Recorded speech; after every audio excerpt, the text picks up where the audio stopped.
Some of these guys are crazy. I mean, dipping down into some of these canyons, flying through smoke, you know, buzzing treetops. They have a talent that most people don't have, I don't think, and they get into some places and do some work that most people wouldn't be fond of.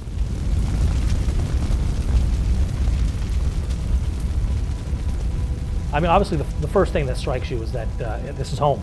I mean, I can see the smoke from my house, and we know people who live there. Part of the area in Ventura where they lost houses, my daughter went to daycare up there, and I think I flew over that house, and I think it's gone. We have people in our unit who've lost places to live, who have had to evacuate. It's just, it really means something when you see it that close to home. Fires are part of life in California. It's one reason that we are called upon annually to help out with our civil authorities.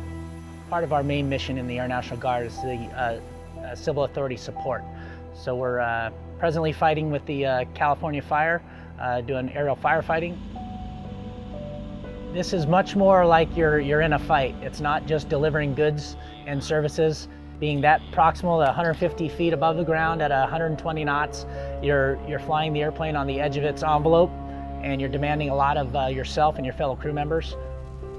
You can never have enough equipment for every eventuality. So what the Guard brings to us is that surge capacity when we don't need that level of protection and aviation assets all year, but we're in a situation where we need everything we can get. We all know that there's a lot at risk.